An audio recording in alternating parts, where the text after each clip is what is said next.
Sebelumnya saya Assalamualaikum warahmatullahi wabarakatuh. Waalaikumsalam warahmatullahi wabarakatuh. Waalaikumsalam warahmatullahi wabarakatuh. Di sini saya, moderator dari kelompok 2, akan mempresentasikan hasil kerja kelompok kami, yaitu teori politik dan negara. Sebelumnya, izin memperkenalkan diri, nama saya Amil Irwana dengan NPM 2213032005 bersama teman-teman saya, yaitu yang bernama nama saya Anggraini Binta Ansari dengan nomor NPM 2021. Izin memperkenalkan diri, nama saya Anggita Aprilia, NPM 2213032036. Perkenalkan, nama saya Yati 2213032035. Izin memperkenalkan diri, saya Novi Irmani Putri dengan NPM 2213032006. Izin memperkenalkan diri, saya Intan Primawika dengan NPM 22130320004. Izin memperkenalkan diri, perkenalkan nama saya Windy Adelia dengan NPM 22130320037. Baiklah, materi pertama akan dijelaskan oleh teman saya. Baik, di sini saya akan menjelaskan tentang teori politik. Teori politik itu adalah bahasan dan generalisasi dari fenomena politik, yaitu tujuan dari kegiatan politik, cara mencapai tujuan politik, kemungkinan dan kebutuhan yang ditimbulkan suatu situasi politik tertentu, dan kewajiban yang diakibatkan oleh tujuan politik. Nah, teori politik ini dibagi menjadi 3 macam, yaitu filsafat politik, teori politik sistematis, dan ideologi politik. Terima kasih. Selanjutnya, saya akan menjelaskan tentang perkembangan politik. Terkait peristiwa politik atau ide sebuah gerakan para pemimpin, konstitusi yang disusun oleh negara bangsa. Pada ilmu bidang sejarah juga saling berkaitan satu sama lain. Misalnya bidang sejarah sosial dengan bidang sejarah ekonomi dan sejarah militer. Selanjutnya, menurut George B., perkembangan ilmu politik dibagi menjadi 3 zaman, yaitu zaman Yunani kuno, zaman Romawi, dan zaman modern. Zaman Yunani kuno, yaitu manusia sudah memiliki kesadaran tentang dampak dari ilmu politik yang membahas studi politik sebuah negara. Zaman Romawi, yaitu sudah menonjolkan diri pada proses kajian ilmu hukum, di mana persoalan yang mempunyai peran penting adalah kaitan agama dan negara. Selanjutnya, zaman modern. Zaman ini sudah banyak pendekatan dalam ilmu politik. Nah, di sini saya akan membahas 3 pendekatan, yaitu pendekatan institusionalisme, pendekatan perilaku, dan pilihan rasional. Yang ketiga, pendekatan kelembagaan baru. Yang pertama, pendekatan institusionalisme adalah negara sebagai kajian fokus utama dan memiliki 2 jenis pemisah institusi negara, yaitu negara demokratis dan otoriter. Yang kedua, pendekatan ilmu perilaku dan pilihan rasional adalah menekankan teori dan metodologi dalam mengembangkan studi politik dengan menggabungkan keberagaman dalam masyarakat. Yang ketiga, pendekatan kelembagaan baru, yaitu mengacu pada ilmu pengetahuan seperti ekonomi dan sosiologi. Kegiatan ini dipicu pada perilaku yang melihat politik dan kebijakan publik dari perilaku kelompok atau pemerintah sebagai institusi. Sekian penjelasan dari saya serahkan ke moderator.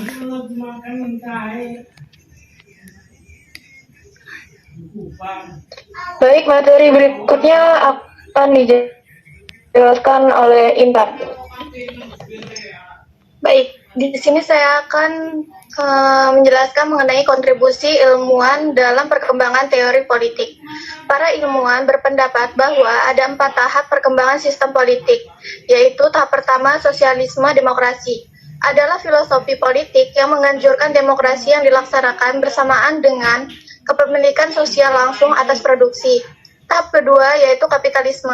Kapitalisme adalah sebuah mode produksi bertujuan untuk meraih keuntungan sebesar-besarnya dengan biaya produksi yang sekecil-kecilnya.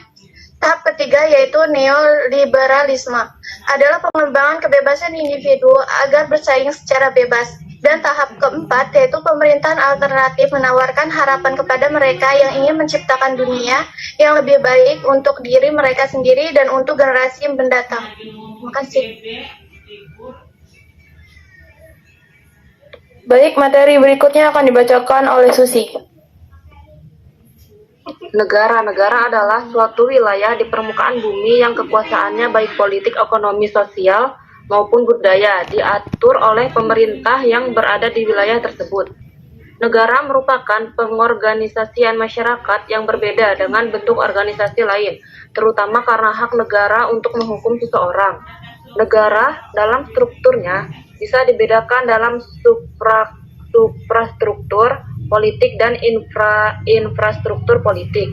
Di dalam penjelmaan ide negara dalam sejarah, dapat dibedakan tipologi negara ke dalam 3 macam, yaitu ide negara yang berdasarkan atas ide abstrak, 2. Ide negara yang didasarkan atas ide empiris, 3. Ide negara yang didasarkan atas ide yang bersifat imanen.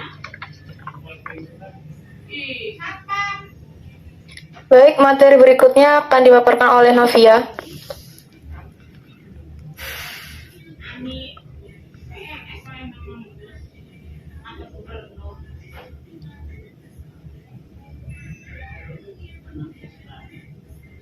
Baik, saya akan menjelaskan mengenai asal-usul, syarat berdirinya negara, dan fungsi negara. Asal-usul negara dapat dilihat dari beberapa teori. Yang pertama, teori ketuhanan. Teori ini menganggap bahwa sesuatu yang ada atau terjadi dalam semesta ini semuanya atas kehendak Tuhan. Yang kedua, teori kekuasaan. Menurut teori ini, negara terbentuk karena adanya kekuasaan. Kekuasaan berasal dari orang yang kuat atau berkuasa. Jadi, adanya negara karena adanya orang yang kuat atau berkuasa atas orang yang lemah. Yang ketiga, teori penaklukan. Teori ini terjadi karena ada sekelompok orang yang menundukkan sekelompok orang lainnya. Yang keempat, teori perjanjian masyarakat. Menurut teori ini, negara terbentuk karena sekelompok orang yang awalnya hidup sendiri, namun mereka mengadakan perjanjian untuk membentuk suatu organisasi yang dapat menyelenggarakan kepentingan bersama. Selanjutnya, teori hukum dan alam. Menurut teori ini, negara lahir karena adanya kekuasaan alam yang berlaku di setiap waktu dan tempat. Yang keenam, teori filosofis atau metafisis. Teori ini menganggap negara berdasarkan atas renungan-renungan filosofis yang sudah ada. Yang ketujuh, teori historis. Teori ini menganggap lembaga sosial kenegaraan tumbuh secara evolusioner sesuai dengan kebutuhan waktu. Selanjutnya, syarat berdirinya negara. Dalam konteks hukum internasional, negara dimanifestasikan atau terbentuk oleh setidak-tidaknya unsur yang sebagaimana tertuang dalam Konvensi Montevideo tahun 1993 tentang hak dan kewajiban negara, yaitu adanya pemerintah yang berdaulat. Peran pemerintah adalah sebagai atau untuk mengatur dan memiliki kewenangan untuk membuat kesejahteraan, keamanan, maupun ketertiban warga negaranya. Yang kedua, adanya wilayah. Wilayah di sini adalah suatu tempat yang ditinggali suatu kelompok warga negara yang di dalam tempat tersebut terdapat potensi alam yang dapat dimanfaatkan, mulai dari darat, laut, maupun udara. Selanjutnya, adanya warga negara. Warga negara merupakan mereka yang menempati suatu wilayah dalam suatu negara dan mereka wajib menaati hukum yang dibuat oleh pemerintah tersebut. Selanjutnya, adanya pengakuan dari negara lain. Jika suatu negara kemerdekaannya belum diakui oleh negara lain, maka negara tersebut belum makmur. Selanjutnya, fungsi negara. Fungsi negara secara umum ada 4, yaitu melaksanakan ketertiban dan keamanan, meraih kemakmuran dan kesejahteraan, selanjutnya mempertahankan serta menegakkan keadilan. Sekian, terima kasih. Baik, materi berikutnya akan dibacakan oleh Windy.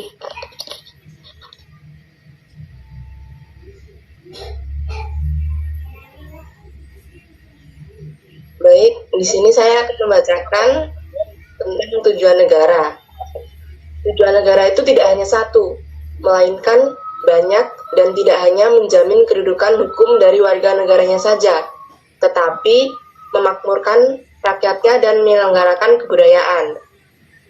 Di sini tujuan negara dalam masalah proklamasi kemerdekaan pembukaan Undang-Undang Dasar 1945 yaitu untuk memajukan kesejahteraan umum, mencerdaskan kehidupan bangsa, dan ikut melaksanakan ketertiban dunia yang berdasarkan kemerdekaan, perdamaian abadi, dan keadilan sosial.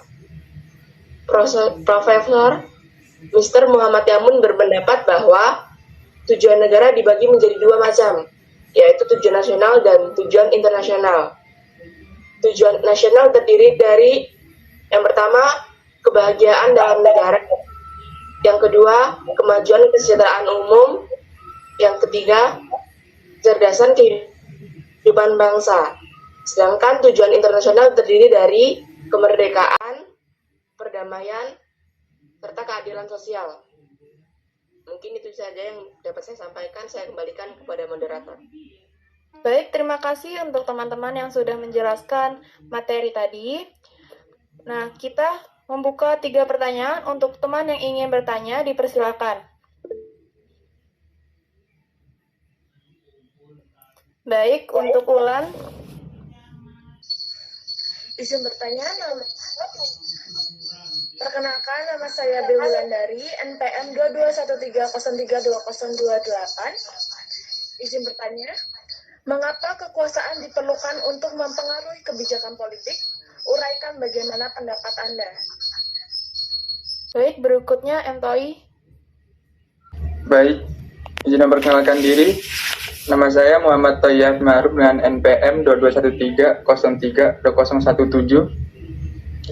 Di sini saya ingin tanya, dari pengertian negara tadi kan ada 3 macam yang membedakan tipologi negara. Salah satunya adalah ide negara yang didasarkan atas ide yang bersifat imanen. Pertanyaan saya, ide yang bersifat imanen itu apa? Bisa tolong sedikit dijelaskan? Baik, terima kasih. Berikutnya Ira. Sebelumnya perkenalkan, nama saya Irawati dengan NPM 2213032029. Saya ingin bertanya tentang perkembangan ilmu politik pada masa Yunani kuno yang dibahas oleh Anggita tadi. Dari penjelasan tersebut disebutkan bahwa ada dampak dari ilmu politik kan. Nah, dampaknya itu apa? Soalnya tadi saya tidak mendengar penjelasannya begitu. Tolong bisa disebutkan dampak dari ilmu politik pada masa Yunani kuno itu seperti apa? Terima kasih. Baik, terima kasih teman-teman yang sudah bertanya. Beri kami 5 menit untuk mencari pertanyaan. Pertanyaan dari Wibulan. Pertanyaannya, mengapa kekuasaan diperlukan untuk mempengaruhi kebijakan politik? Di sini saya berpendapat bahwa kekuasaan adalah wewenang yang paling utama yang harus dikuasai dan dimiliki oleh setiap politikus. Karena kekuasaan juga dapat mengubah kebijakan pemerintah yang ada. Kekuasaan juga harus jatuh ke tangan yang tepat agar masyarakat dapat sejahtera.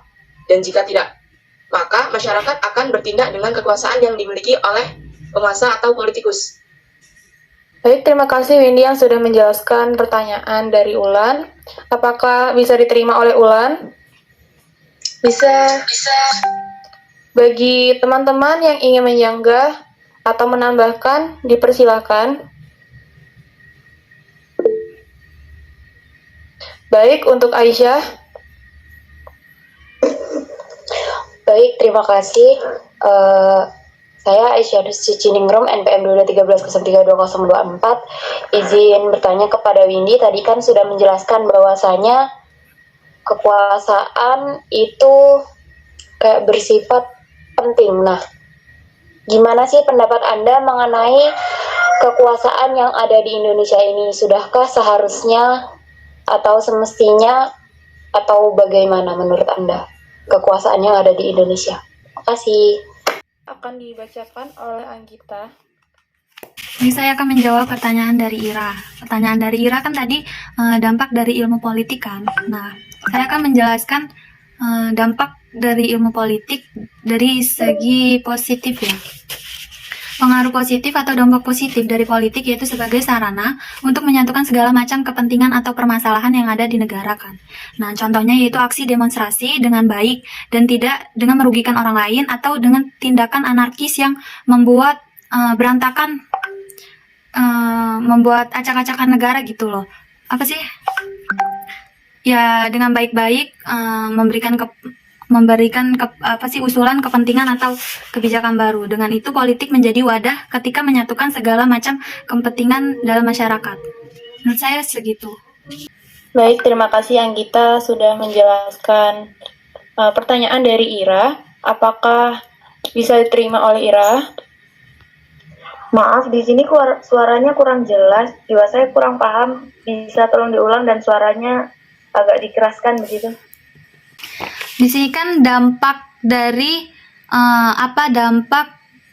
ilmu politika. Nah, dampak positifnya itu yaitu sebagai sarana untuk menyalurkan atau menyatukan segala macam kepentingan yang ada. Contohnya itu aksi demonstrasi, tapi dengan cara baik, tidak dengan merugikan orang lain atau tindakan anarkis.